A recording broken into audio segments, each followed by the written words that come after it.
You're listening to the DFO Rundown podcast with Frank Seravalli and Jason Gregor on dailyfaceoff.com. Welcome to episode 24 of the DFO Rundown. I'm Jason Gregor, and we have a special co-host today, Jamie McLennan. We know him as Noodles, of course, former NHLer, analyst on TSN. You're filling in for Frank, who got his second shot, Jamie, and you know, he's claiming he's under the weather, so I'm sure he won't be hearing the end of this for a while.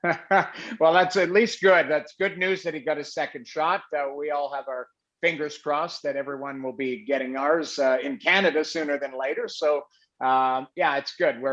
I hope that we're on the road to recovery. I know it seems a little bit longer than everyone wants to, but I'm jealous. I talked to friends south of the border who've had both shots and are somewhat living their lives normal, and I think we're getting there. So I don't want to give Frank too much heck, but you want to call him a bit soft? Is that what you're saying? Maybe, all right, just, fair enough. Just, a little bit like, Philly cheesesteak right there. I don't know. We'll see. Exactly. But, I'll be waiting. I got shot number one. I'm waiting for number two. So that's nice to see. Yeah. And hopefully more people get their shots, and then we're back to normal. Now, speaking of normal, Noodles, you're a goalie, so I don't know if we ever say you're completely normal, but you've watched every game of the North Division this year, and a lot of the American ones. Is this normal for you, or is this year just different?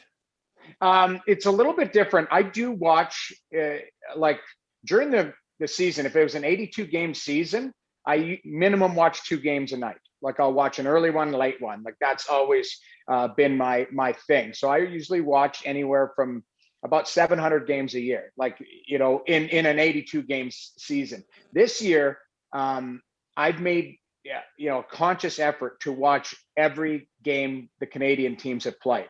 Just because I think it's, we're so schooled in it. It is a little bit annoying. You're like, okay, Winnipeg, Edmonton again, or Toronto and Montreal for the 8th time. But, you get to know the players. But that being said, so I've watched all the Canadian games.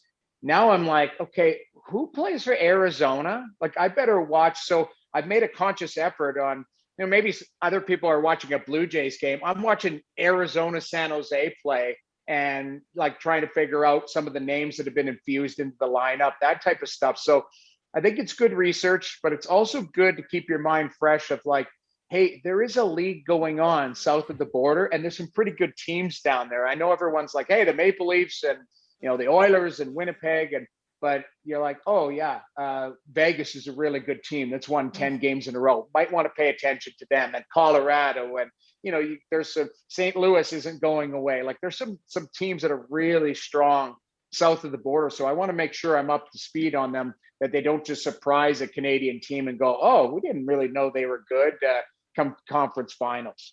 I can tell you, I have watched more Minnesota games in my life this year.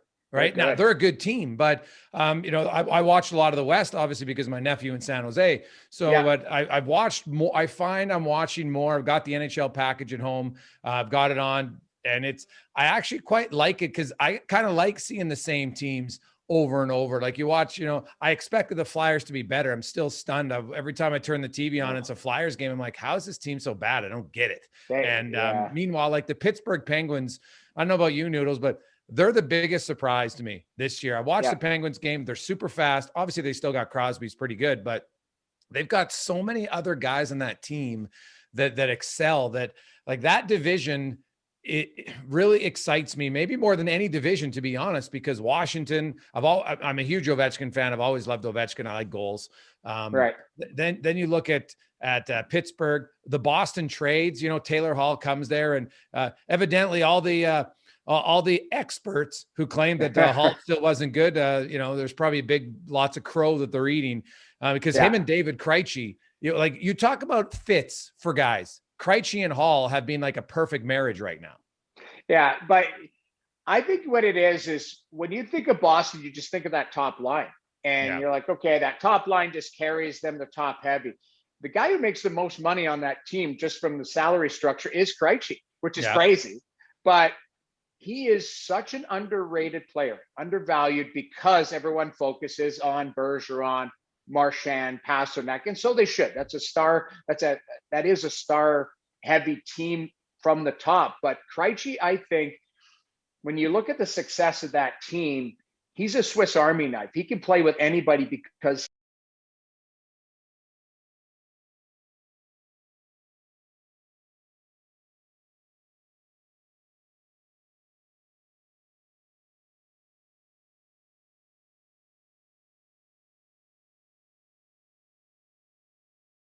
you could tell he's struggled to kind of find his game this year. But, Taylor's a good fit there. But a lot of the fit is like, hey, you need a good centerman to get you the puck at critical times. Krejci's that guy. I've always felt like he's been a really undervalued player, and you see what he's capable to do. The biggest challenge for him has always been health, because it's never been style of play, because he plays the same way night in and night out. And Taylor's been a nice fit there. Sam Bennett in Florida has been a great story.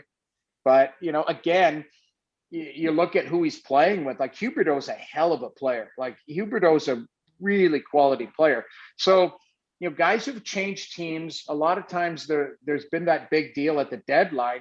Hall's been a nice fit. I think Bennett's been a nice fit. Even in Toronto, I think Foligno's going to be a nice fit wherever they decide to slot him to play.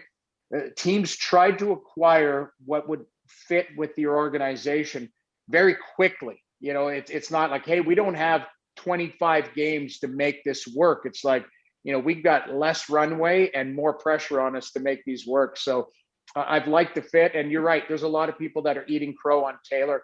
I'll be honest, and I'm not being a hero, I thought he would be a nice fit. Like it didn't work in Buffalo.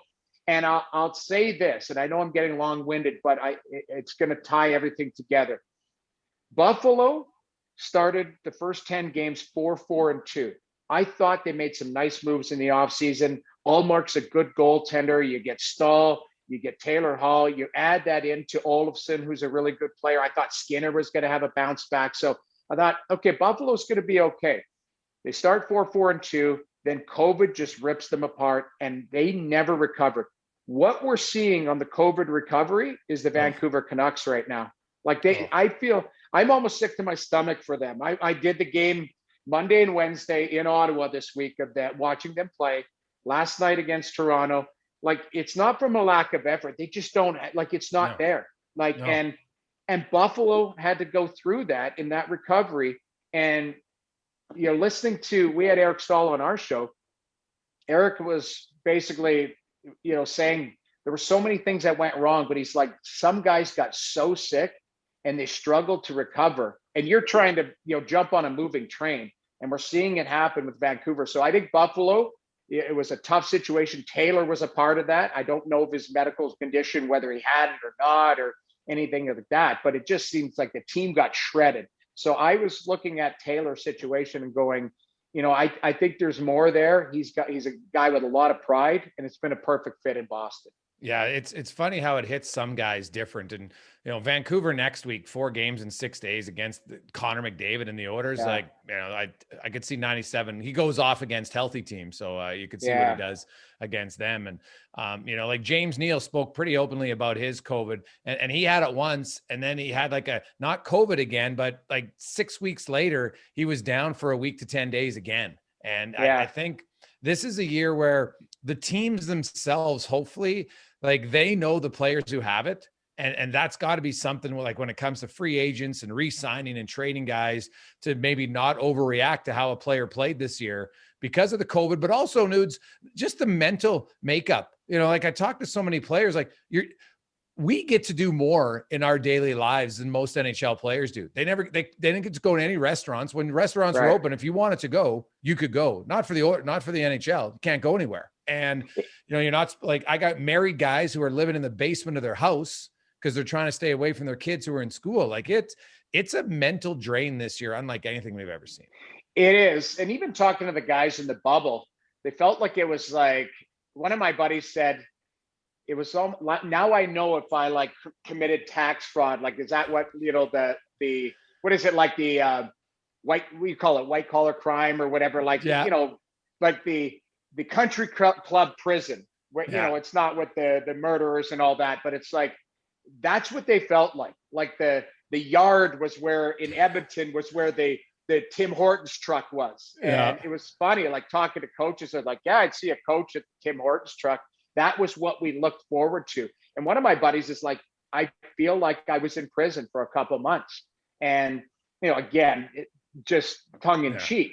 Like but that's low the end, scenario. yes. Low end. But that's the scenario was these guys are living lives, to your point, where it's a lot different than the rest of us. Like even on the road, I've got friends there, I'm in the same city. I'm calling a game with them. I can't go see them at the hotel. Yeah. Like he's like, I can't come see you. I'm, 80 feet away from you and like haven't seen you or talked to you in a year face to face. It's like, I can't come up and have a chat with you. It's all FaceTime. It's all Zoom, all that type of stuff. It is a weird year. I agree with you where I think agents, I think managers have to understand the landscape. If they value a player, I wouldn't be just looking at what they did this year. I'd be looking at the whole body of work. Obviously, you have to look at age and, miles on the body, that type of stuff. But I think there's guys that have maybe had tough seasons this year where you'll get a bit of a pass going, it was a weird year to start off with and, start over kind of thing next season. And I want to quickly get to goaltending, Jamie. Sure. There's, it's such a crucial position come playoff time. You look, you talked earlier about Vegas. Well, they probably got the best goaltending duo in the NHL. Yeah. I don't think there's much question about that. Give me your thoughts on Grubauer and the Avs. Can he carry them? I think he can. The problem is he has to prove it to us. Okay. So in Washington, Trotz gave him the keys to the car. He hit the ditch. Holtby took over. They win the cup. No problem. It happens. Young goaltender, overwhelmed a little bit. He gets an opportunity last year. He's a really good goaltender. He gets injured. It's not his fault. And then, Pavel Francouz takes over. He gets injured or inconsistency. All of a sudden, Joe Sakic's staring at Michael Hutchinson, trying to get him through a game 7. And I don't know if you remember, I call it Scrabble face. So they get up 4-3, I think, at game 7. And like Hutchinson gives up a goal like 7 seconds later off the draw. And it hits the middle of the net. And they pan to Joe Sakic. And the look on his face, I think he had a mask on, but he should have chewed through that mask because it was like, this is what my team is resting on. So, there's the template. And that's no slight on Hutchinson, but he's placed in a situation where, it's overwhelming for him. And then the team doesn't have the confidence. They play a little bit different. So goaltending's so critical. I like the move where they went and got Devin Dubnyk. Dubnyk is a bona fide NHL player who can give you minutes every night. I still think he's struggling to find his game in Colorado, but they'll outscore some of the issues until he does. But I think Grubauer can do it. But again, that's me saying I think he can. I hope he can, because he hasn't proven it in the playoffs, and that they're going to need him to. But if you just ask me about the structure of a goaltender and the makeup, he's a really good goaltender. I like him. He's really efficient in the net. Mike Smith's almost the same age as you, James. Give me your thoughts on just a bounce back season, unexpected. Like Mike Smith went and he works with the trainer just to do some core exercise stuff. We haven't seen him kind of lunging and diving anymore. Yeah. He has been consistent all year long. And as big of a hero I was being with Taylor Hall, I am eating crow when it comes to Mike Smith, because when I saw that signing come across my desk where you hear they're in on Markstrom and then all of a sudden it's like, yeah, they've gone back to Smith. If I was driving, I would have driven into the ditch, because I was like, you're coming back with the same tandem that really didn't get it done in the bubble.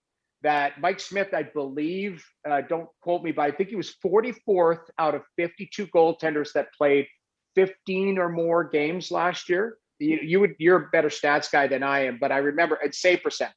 Yeah. Like he had a terrible season last year statistically. And to your point, there were times where I'm like, this guy is doing snow angels out there, side to side. He was getting exposed. And the one thing I've always loved about Mike is he's a battler, and he's a great leader. He's a quality person. He's in amazing shape. But I just thought Father Time had caught up with him last year. And there were nights where he was getting exposed where it's like, oh, we can't get that save. And when you can't get a save, the confidence of the group is like, we don't know what we're doing out here because we don't get that save that we need. It's been a 360 this year, or 180, sorry, not 360, complete 180 this year. He's been amazing. He's made big saves. He's fiery. He holds his team accountable. I can't think of almost a better reclamation story, if that you could call it that, or bounce back story than Mike Smith this year. And he's been fantastic. I do worry about the workload because, when he tweaked something the other day or felt a twinge and had to leave practice, I kept thinking to myself, younger bodies bounce back quicker. So I was like, they better make sure and manage his minutes down the stretch here. I know Edmonton's trying to chase for first and, home ice against Winnipeg, all of that type of stuff. But you have to make sure that he is in the right mindset and the right, physicality set for the playoffs, because he's been, McDavid's the MVP. I know Draisaitl, but he's arguably been their MVP, or will have to be in the playoffs if they're going to go deep.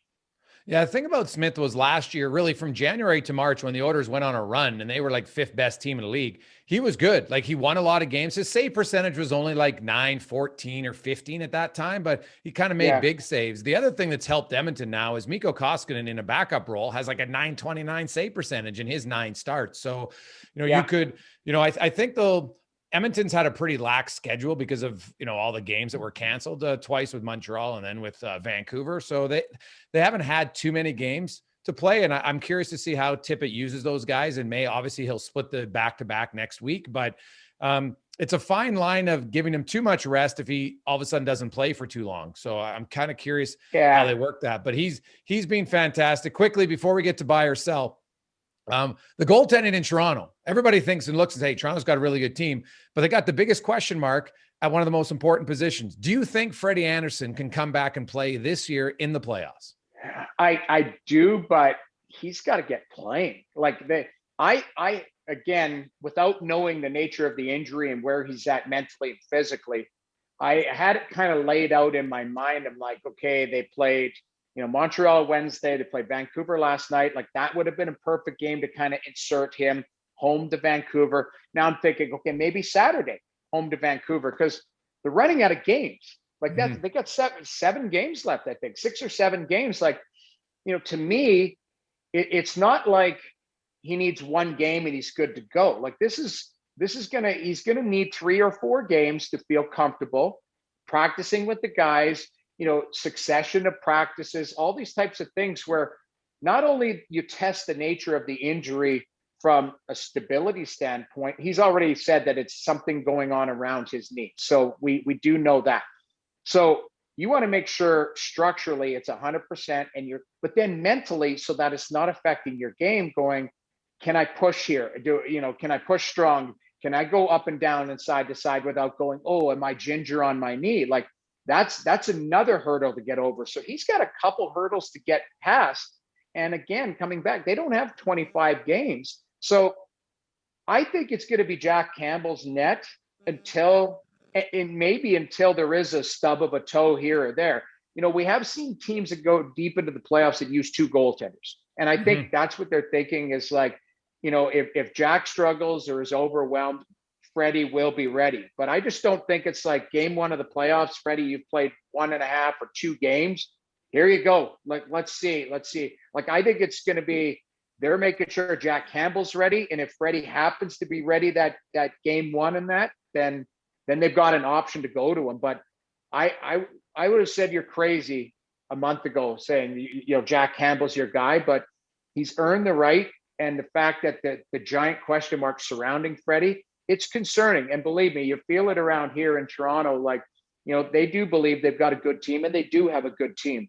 But if you don't get a save and there's a question mark in net, and all of a sudden, let's say you lose the first game in the playoffs and the goalie doesn't look good, man, oh man, it's like, and us in the media, that's just blood in the water, right? So, and maybe not, yes, here in Toronto, but you can imagine the opposing markets of how they will, eat that up. So it'll be interesting, heading down the stretch here. And the other thing I'll add before we get to it is they play their last game the 14th.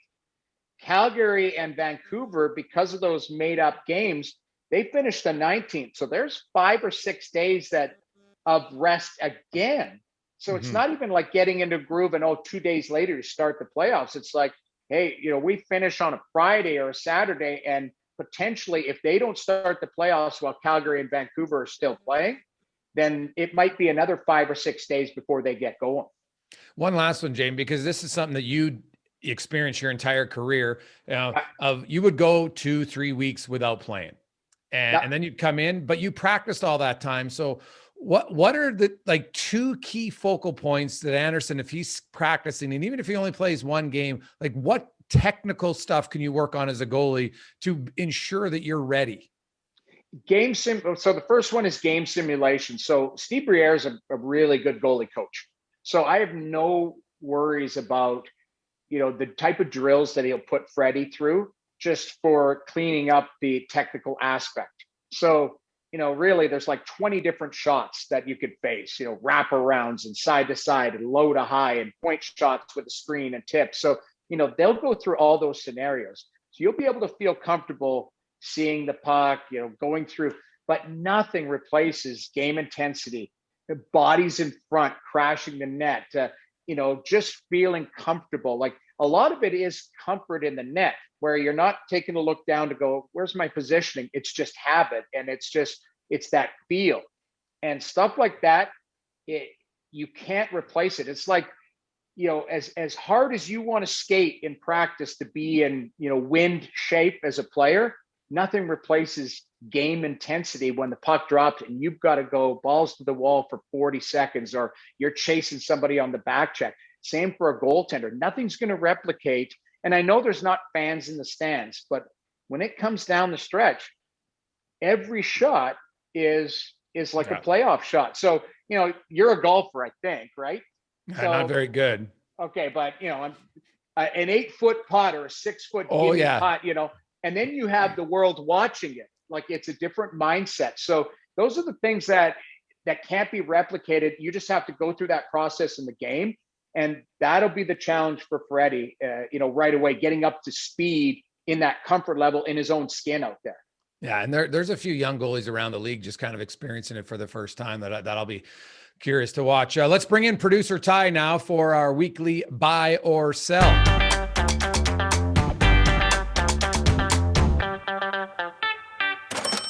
Let's do it, guys. As always, buy or sell is brought to you by Jock Market, the hybrid between fantasy sports and the stock market. Trade shares of players in real time with other users. If you hear that and think, I think I'd be pretty good at it, use the promo code DFO20 at jockmkt.com. Gets you a $20 deposit bonus. You guys have been talking about goaltending, and one goalie whose stock has been just skyrocketing since he made his NHL debut is Spencer Knight. So we'll start with this. Spencer Knight will be the starting goaltender at some point next season in Florida. Noodles, you're the goalie expert. I'm going to start with you. Buying it every day of the week.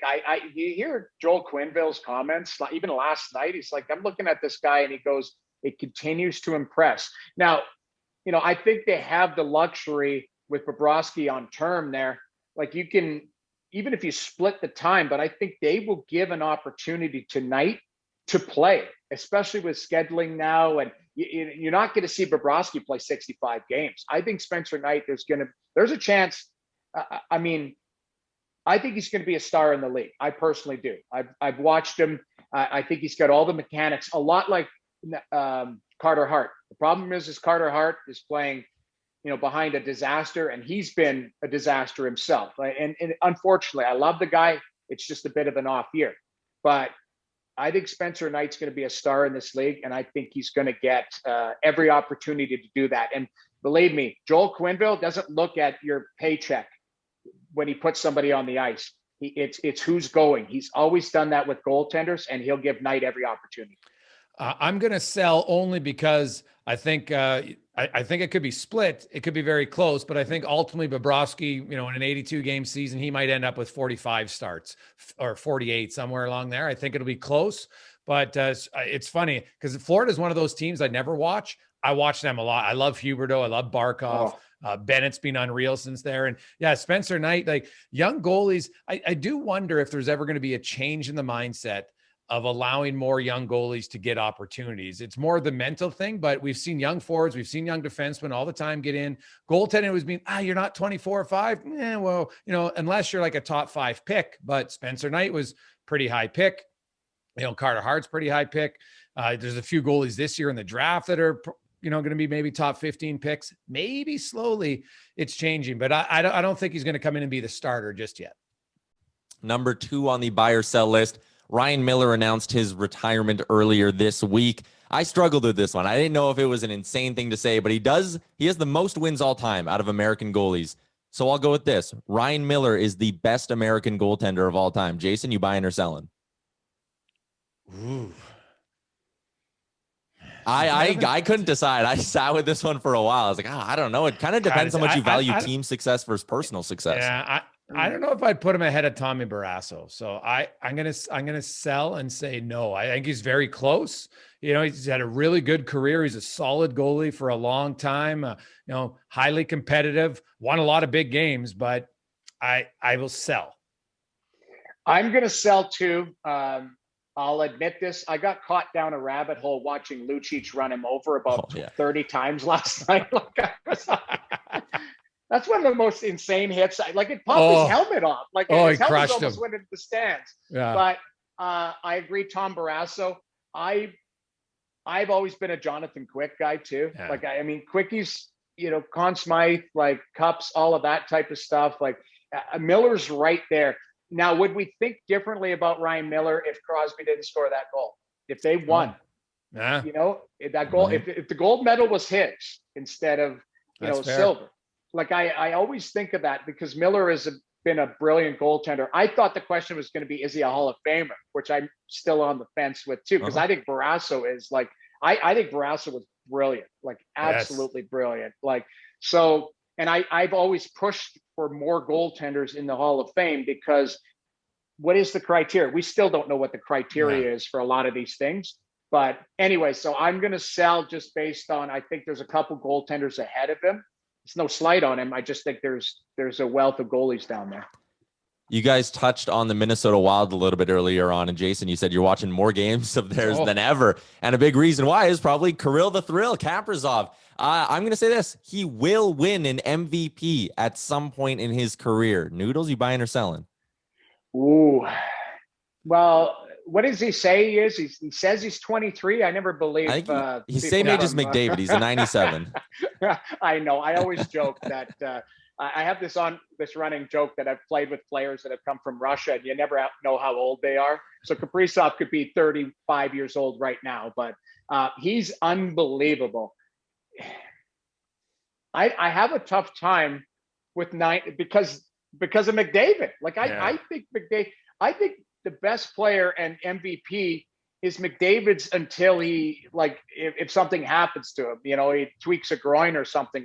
Now there is going to be Austin Matthews may get 65 goals in a season, and you're like, I can't not give it to him.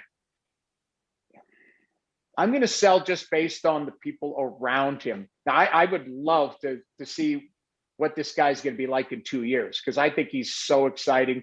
He's got swagger too, man. This guy has balls out there. I love it. I actually love it, because that is, when we think of Minnesota, we think of the team that I played for, which was just put a bunch of sand on the ice that guys couldn't skate around, and a blanket in the neutral zone.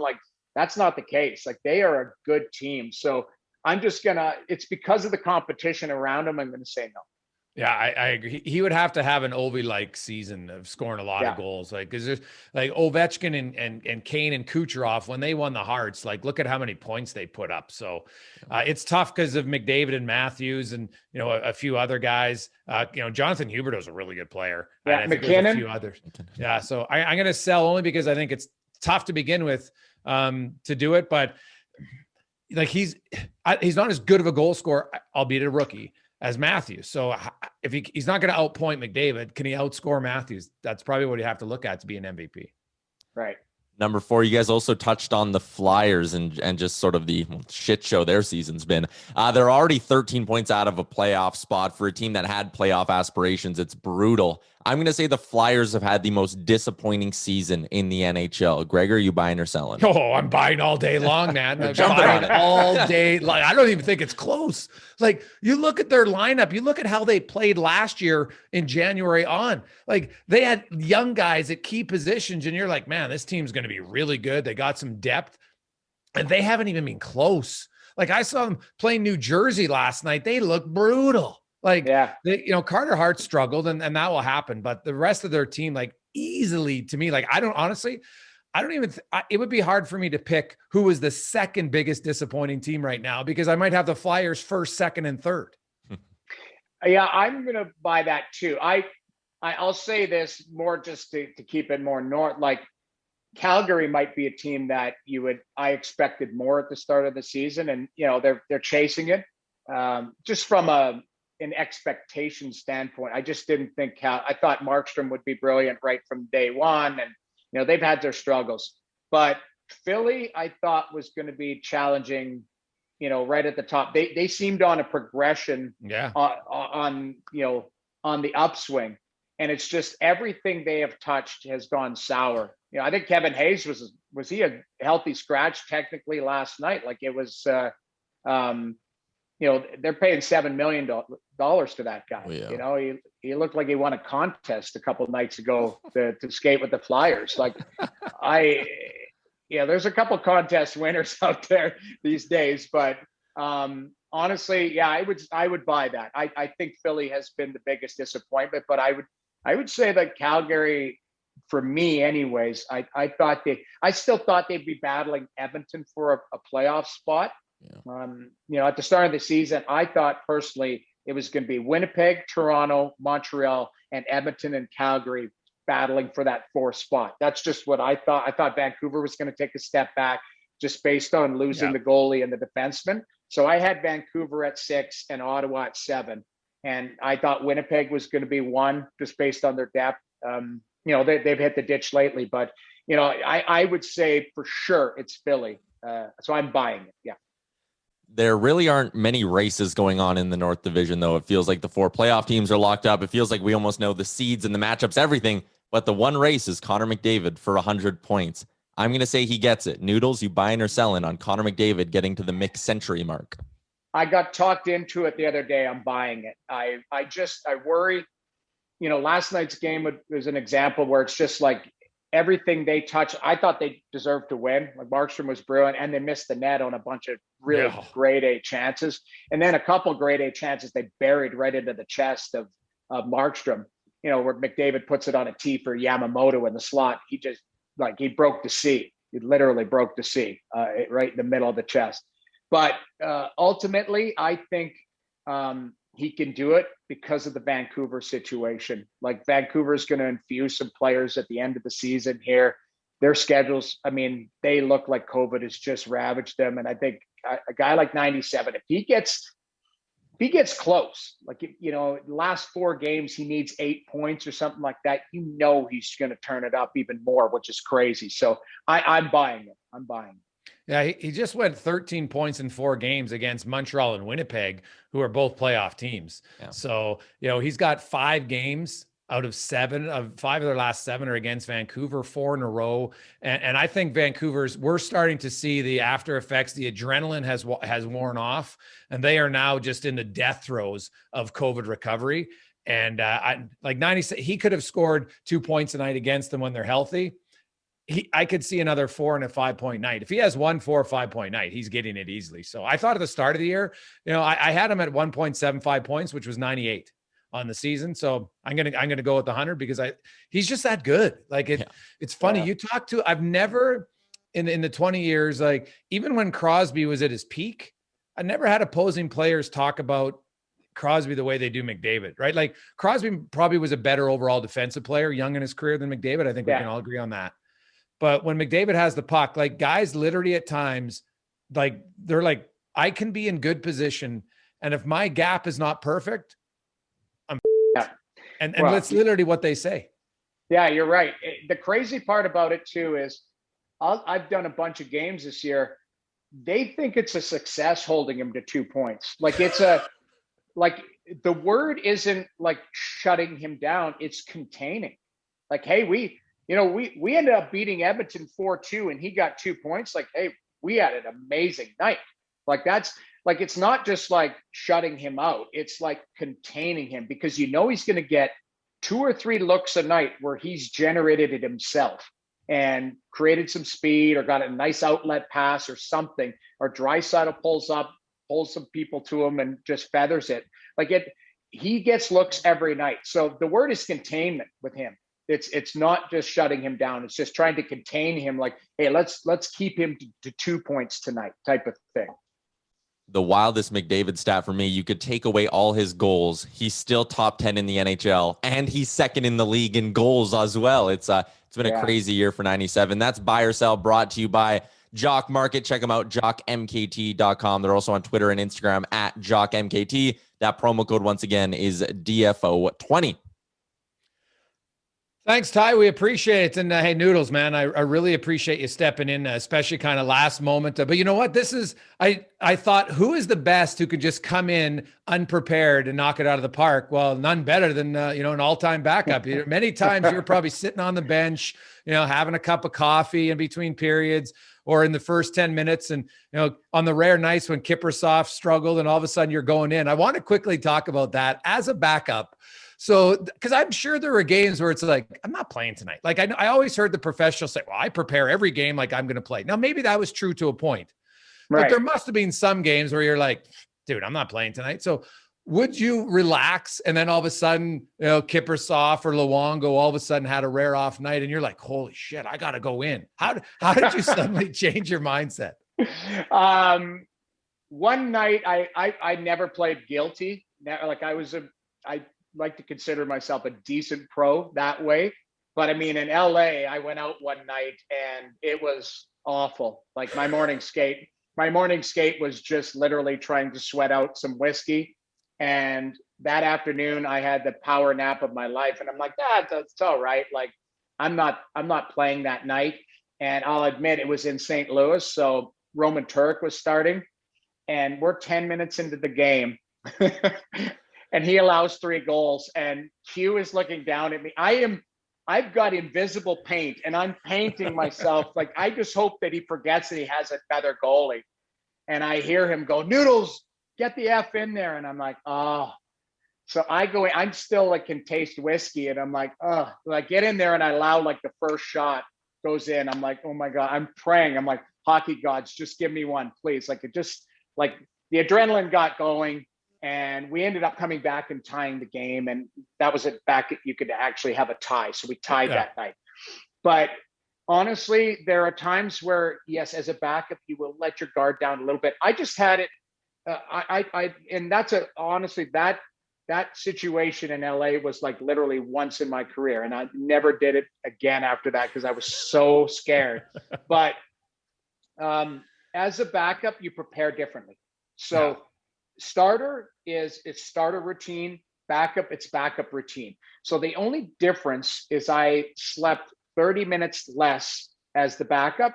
I'd watch a little bit more TV. I would eat popcorn in between periods, which I never did when I was starting.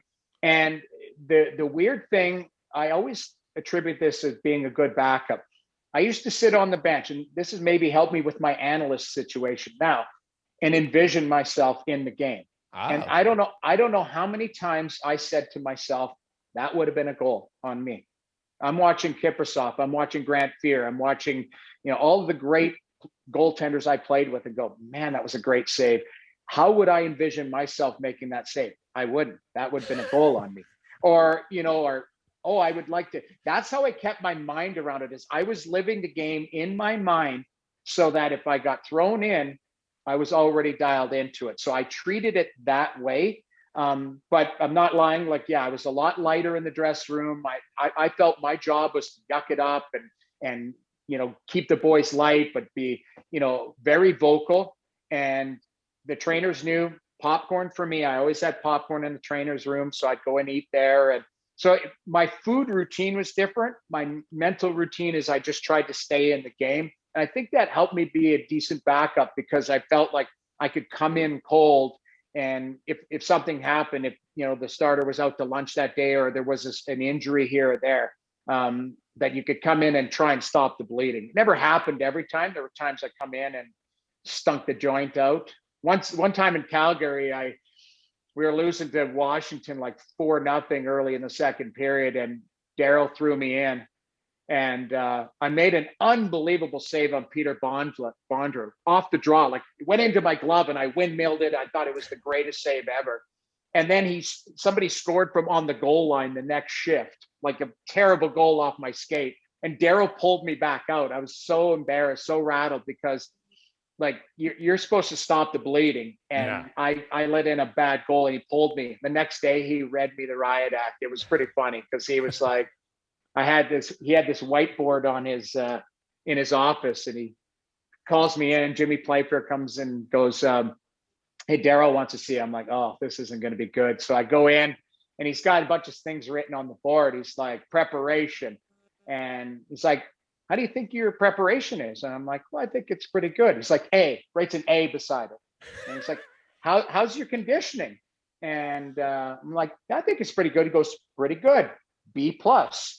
And he's like, how do you think you are in the room and helping the guys? And I said, I think I'm pretty. He goes, very good, A. And he's like, how are you at coming in cold off the bench? And I'm like, I don't. He goes, yeah. And he writes this F beside it and circles it. It's like, oh, but I'm pretty close. Yeah, you're terrible. He was so mad at me for that particular thing. And Darryl's I love Darryl to death. Yeah. But at that, and Darryl is so good at pressing buttons, but he was like so mad at me. He wrote an F on the board. I got an F, and then he's like, now get out of here. And so I went, and it's funny because I thought I was doing pretty good in my grading situation. Oh, I love it. He was just building you up. You're getting A's and B's and yeah. And then I got the F for coming in cold off the bench. So that was one time I wasn't very good at, but getting back to the backup situation, I think a backup has to do what they can to stay in the game. And I had a different routine, but I really tried to mentally play it in my head. Well, Noodles, I'm giving you an A++ for coming in cold to fill in for Frank. We hope he's doing good. We're glad that he got his second COVID shot, and he'll be back on Monday. Thanks so much for joining us, and we'll talk to you again soon, man. I appreciate it. Hope things are well. Absolutely. Thanks for having me. Thanks for listening to the DFO Rundown with Seravalli and Gregor. Keep it locked on dailyfaceoff.com and subscribe wherever you get your podcasts from to never miss an episode.